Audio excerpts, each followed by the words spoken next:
देखिए, सीधी सी बात है, पिछड़ों को न्याय अगड़ों से अन्याय की कीमत पर नहीं। और कोई भी अगर सवर्णों के हित में, जनरल कास्ट के पक्ष में या अगड़ों के समर्थन में बोल रहा है तो वो पिछड़ों का विरोधी नहीं है। इसको ऐसे समझिए कि संविधान समानता से जीने का अधिकार सबको देता है। वो तो देता है, सबको समानता का अधिकार है, उसमें कोई जातिगत भेदभाव तो नहीं होता ना। और कानून तो हमारा यहां तक कहता है कि साहब कि 10 कसूरवार छूट जाए लेकिन एक बेगुनाह को सजा ना हो, एक बेगुनाह को सजा ना हो। लेकिन आज हम ये समझने की कोशिश करेंगे, आपको समझाएंगे कि क्या यूजीसी के नए नियम संविधान और कानून की इस मूल भावना के खिलाफ है कि एक भी बेगुनाह को सजा ना हो, और अगर कोई फर्जी केस डालता है उस पर भी किसी तरह की कोई कार्रवाई हो। आज इसको बहुत गहराई से समझने और परखने की ज़रूरत है। जब यूजीसी नियमों को लेकर देश में एक बहुत बड़ी बहस छिड़ी हुई है। कुछ लोग कह रहे हैं कि पिछड़ों का रखवाला, और कुछ लोग कह रहे हैं कानून काला। कुछ लोग कह रहे हैं कि पिछड़ों का हित, कुछ लोग कह रहे हैं सवर्णों के खिलाफ टूल किट। इसको परखने की ज़रूरत है कि जब एससी एसटी कानून आज भी सबसे ज़्यादा दुरुपयोग होने वाले कानूनों में से एक है। ये तो कोई जानता है ना, आप 498A, उसके बाद SC ST एक्ट सबसे ज़्यादा मिसयूज़ होता है। तो फिर जनरल कास्ट को झूठी शिकायतों वाला सेफ्टी नेट देने की क्या ज़रूरत नहीं है कि अगर कोई झूठी शिकायत डालता है तो उस पर भी कार्रवाई हो? कि अगर किसी ने किसी पे शिकायत की, वो जेल में गया, सड़ा, बाद में पता लगा कि ये तो केस ही झूठा था, तो जिसने झूठी शिकायत की उसका क्या? पिछड़ों को न्याय मिले लेकिन जनरल कास्ट के साथ अन्याय की कीमत पर तो नहीं। चलिए इनसे मिलिए। सबसे पहले आज शुरुआत करिए, इसको बहुत ध्यान से समझिएगा, कहानी को, पूरा दूध का दूध पानी का पानी हो जाएगा। इनका नाम है विष्णु तिवारी, ललितपुर के रहने वाले विष्णु तिवारी साहब। इन्हें फर्जी SC ST एक्ट केस में, हरिजन एक्ट वगैरह इन पर लगाया, इनको फंसा दिया गया था। फर्जी था क्यों, मैं आगे बताऊंगा। 20 साल उन्हें झूठे आरोपों में 20 साल वो जेल में सड़े, जेल की सजा काटी 20 साल। विष्णु तिवारी, स्थिति ये थी कि बेगुनाह साबित करते करते पूरा परिवार बर्बाद हो गया। सदमे से माँ बाप की मौत हो गई। SC ST एक्ट के इतने स्ट्रिक्ट प्रोविजंस की वजह से वो माँ बाप के अंतिम संस्कार में शामिल नहीं हो पाए। 20 साल जेल, माँ बाप के अंतिम संस्कार में नहीं पहुंच पाए, माँ बाप की मौत हो गई। उन्हें जेल से छुड़ाने की कोशिश में 2 भाइयों की मौत हो गई। जमीन जायदाद केस लड़ने में बिक गई। 20 साल बाद हाईकोर्ट ने माना केस फर्जी था, झूठे केस में फंसाया गया, बेकसूर, एक्विटल।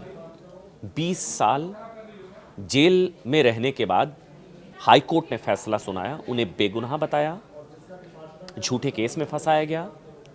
और झूठे केस में फंसाने वालों को जो सजा इन्होंने भुगती है, एक अंश भी उसका नहीं मिला होगा उनको। 20 साल ये सजा भुगती, वो जेल में सड़े 20 साल। देखिए, आज मैं SC ST एक्ट की बातें इसलिए कर रहा हूं क्योंकि इस वक्त देश में एक ऐसे ही एक्ट को लेकर ना जबरदस्त बवाल मचा हुआ है कि इसका भी वैसा ही मिसयूज होगा, क्योंकि इसमें सेफ्टी प्रोविजंस नहीं है। झूठी शिकायत, फर्जी केस डालने पर सवर्णों को पहले से ही दोषी मान लिया गया, इसमें पहले ही दोषी।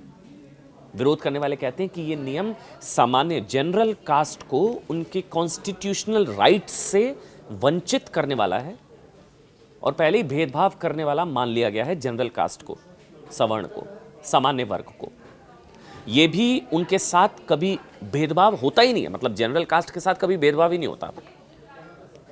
जनरल कास्ट भेदभाव करता है, उनके साथ कभी भेदभाव होता ही नहीं है, ये मान लिया गया है। इसमें एक तरीके से विलन कौन है ये बता दिया गया, विक्टिम कौन है ये बता दिया गया। विलन जो है वो जनरल कास्ट, विक्टिम जो है SC ST OBC। में ये नहीं कह रहा हूं उनके साथ भेदभाव नहीं होता, लेकिन क्या सामान्य वर्ग ही करता है या सामान्य वर्ग के साथ नहीं होता? यूपी में बरेली के सिटी मजिस्ट्रेट अलंका अग्निहोत्री ने इसी एक्ट के विरोध में पद से इस्तीफा देने का दावा किया। करणी सेना इस एक्ट के विरोध में प्रदर्शन का ऐलान कर चुकी है। दिल्ली से लेकर यूपी तक जगह जगह प्रदर्शन हो रहे हैं। अलग अलग यूनिवर्सिटीज में इस एक्ट के विरोध में प्रदर्शन हो चुके हैं। जबरदस्त उबाल है। अब समझिए है क्या इसमें। 13 जनवरी को लागू हुए इस नियम का जो नाम है वो है promotion of equity in higher education institutions regulations 2026। अब इन नियमों के खिलाफ सामान्य वर्ग यानी कि सवर्णों में जबरदस्त नाराजगी है। यहां तक कि इस बिल को अनकॉन्स्टिट्यूशनल बताते हुए वरिष्ठ वकील विष्णु शंकर जैन ने सुप्रीम कोर्ट में PIL दाखिल कर दी है कि ये तो अनकॉन्स्टिट्यूशनल है, कि समानता का अधिकार तो सबको है, जातिगत भेदभाव क्यों? इन्होंने यूजीसी के इस एक्ट को, इस नियमों को तुरंत निरस्त करने की मांग की है। पीएल में कहा गया है कि यूजीसी के जो नियम है ये आर्टिकल 14 का वॉयलेशन है, जो समानता की बात करता है। भाई भेदभाव तो सबके साथ हो सकता है ना, और भेदभाव तो कोई भी कर सकता है। या सामान्य जनरल कास्ट के साथ भेदभाव होता ही नहीं है, ब्राह्मणों के खिलाफ कुछ होता ही नहीं है। मैं आगे बताऊंगा जेएनयू में क्या हुआ था, तिलक तराजू और तलवार, ये सब क्या था। फिर इन्होंने, विष्णु शंकर जैन ने कहा है कि ये तो समानता की बात करता है, आर्टिकल 14 उसका वॉयलेशन है। भेदभाव की बात सभी नागरिकों के लिए समान रूप से परिभाषित होनी चाहिए, केवल कुछ वर्गों को संरक्षित कैटेगरी बनाकर नहीं कि सिर्फ इन्हीं को इसमें सेफगार्ड दिए गए हैं। भेदभाव के ये नियम जाति निरपेक्ष होने चाहिए, जाति निरपेक्ष, जाति विशेष नहीं। विष्णु शंकर जैन कोर्ट पहुंच चुके हैं, सुप्रीम कोर्ट। अब इस एक्ट को आसान भाषा में आप ऐसे भी समझ सकते हैं कि अच्छा, यूपीए सरकार में क्या हुआ था आपको याद होगा, तुलना किससे हो रही है। साल 2011-12 में ना एक कम्युनल बिल आया था, सांप्रदायिक हिंसा रोकथाम बिल, ठीक है। उसमें क्या था, उस बिल में पहले से ही ऐसे आरोप थे कि मान लिया गया था कि कहीं दंगा अगर होता है ना, तो उसमें कानून ये मानकर चलेगा कि जो पीड़ित है वो अल्पसंख्यक समाज है और बहुसंख्यक समाज जो है वो विलन है, मतलब वो दंगाई है।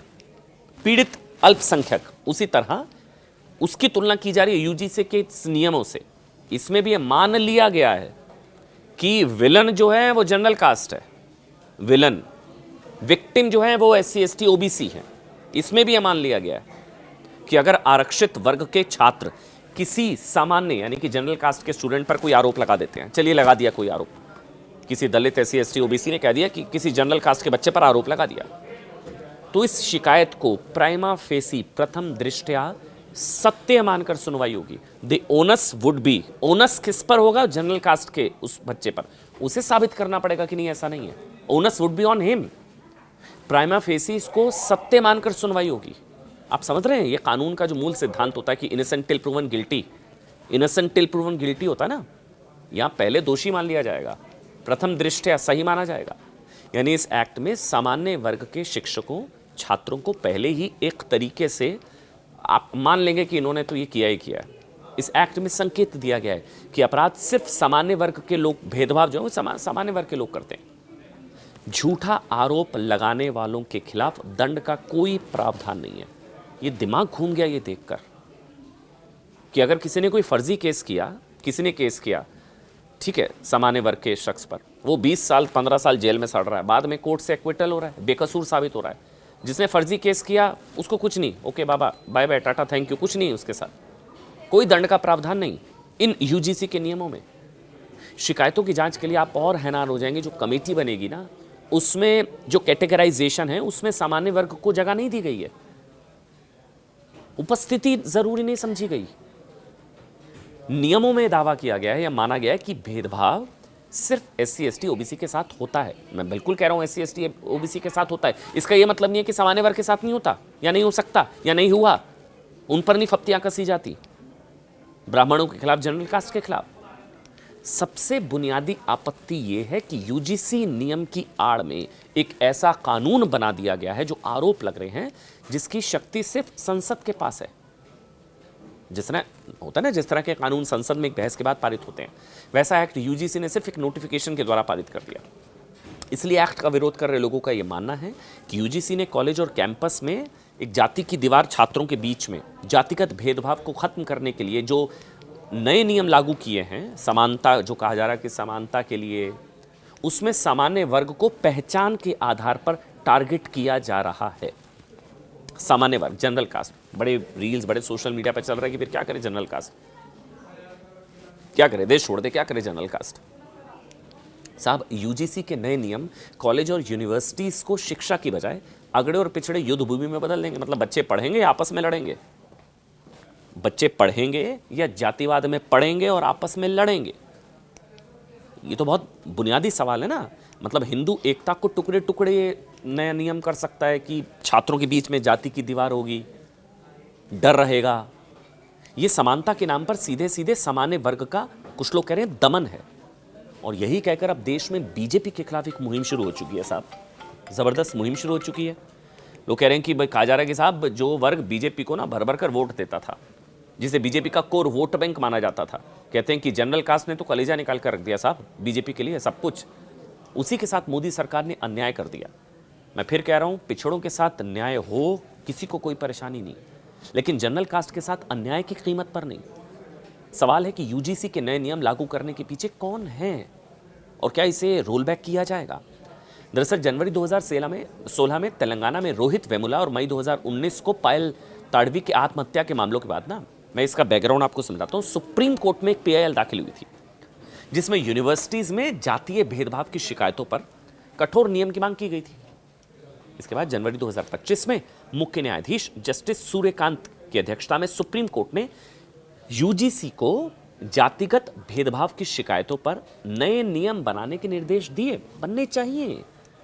लेकिन इसका यह मतलब नहीं है कि आप जनरल कास्ट को विलन बता दें और उनका कोई सेफ्टी नेट ही ना हो कि उन पर कोई फर्जी केस लगाए, तो फर्जी केस लगाने वालों पर भी तो कुछ करिए ना साहब।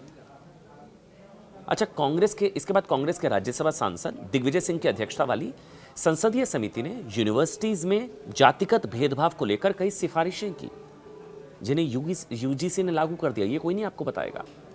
इस समिति की सिफारिशों पर अमल करते हुए ओबीसी वर्ग को भी एससी एसटी के साथ शामिल कर लिया गया कि ओबीसी और झूठी शिकायत पर कार्रवाई का प्रावधान हटा दिया गया। इस संसदीय समिति में BJP, Congress, Samajwadi party, TMC, CPM, DMK, NCP, आप की पूर्व नेता स्वाति मालीवाल भी थी। मतलब आप कह सकते हैं कि इन नियमों को लेकर सारी पार्टियां अब एक हैं, वो मिली हुई हैं। इसको लेकर कोई ऑपोजिशन, विपक्ष या ऐसा कुछ नहीं है, सारी पार्टियां मिली हुई हैं। शायद इसलिए अभी तक बीजेपी से लेकर समाजवादी पार्टी और कांग्रेस से लेकर टीएमसी तक इस मुद्दे पर बोलने से बच रहे हैं। आप समर्थन करेंगे तो क्या मोदी को pro OBC, pro SC ST बताएंगे? कि विपक्षी पार्टी इसका समर्थन करें तो ये तो फ्री मैसेज आएगा कि देखिए मोदी तो फिर ओबीसी की सोच रहे हैं, एससी एसटी की सोच रहे हैं। विरोध करेंगे तो anti OBC, anti SC ST हो जाएंगे। हालांकि सरकार से जुड़े सूत्रों और बीजेपी का दावा है कि इस एक्ट को लेकर गलत फहमियां दूर की जाएंगी, भ्रम फैलाया जा रहा है।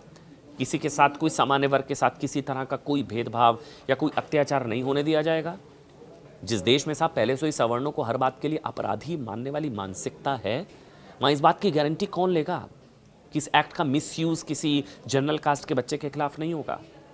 आप जानते हैं एससी एसटी एक्ट को लेकर तो सुप्रीम कोर्ट कई बार कह चुका है, खुद सुप्रीम कोर्ट 2018 में मान चुका है कि एससी एसटी एक्ट का मिसयूज हो रहा है। कोर्ट ने माना था कई मामलों में पर्सनल कुछ ग्रजेस हैं, व्यक्तिगत रंजिश है, जमीन का विवाद है, बदले की भावना है, उसमें एफआईआर करा दी जाती है एससी एसटी एक्ट में। फिर झूठे एससी एसटी एक्ट के मामलों में सुप्रीम कोर्ट ने सख्त टिप्पणी करते हुए कहा था कि ऐसे केस निर्दोष लोगों की जिंदगी बर्बाद कर देते हैं, करियर बर्बाद होता है, बाद में पता लगता है तो फर्जी केस था। मध्य प्रदेश हाईकोर्ट के एक जज कह चुके हैं कि कुछ लोग क्या करते हैं, जो बिचौलिए होते हैं, वो मुआवजा पाने के लिए झूठे केस दर्ज कराते हैं और यह कानून की आत्मा से धोखा है। केरल हाईकोर्ट कह चुका है कि एससी एसटी एक्ट का इस्तेमाल धमकाने, ब्लैकमेल करने और निजी दुश्मनी निकालने के लिए नहीं किया जा सकता। यूपी की विशेष अदालत कह चुकी है कि यह कानून पीड़ितों की सुरक्षा के लिए है, झूठे आरोप लगाने वालों के लिए नहीं। इसलिए सवाल है साहब, कैसे मान लिया जाए कि इस एक्ट का मिसयूज नहीं होगा? क्योंकि जेएनयू जैसी यूनिवर्सिटी में तो पहले से ही कई लोग सवर्ण विरोधी, ब्राह्मण विरोधी मानसिकता से इतने बीमार हैं कि उन्होंने यूनिवर्सिटी की दीवारों पर ब्राह्मण विरोधी नारे लिख दिए थे, ब्राह्मणों को देश से भगाने की बातें की गई थी। तो ये साबित करता है ना कि ब्राह्मणों के साथ भी तो भेदभाव होता है। तो फिर ये जातीय भेदभाव जब संविधान में समानता का अधिकार है तो नियमों में क्यों नहीं होना चाहिए? सोचिएगा जरूर।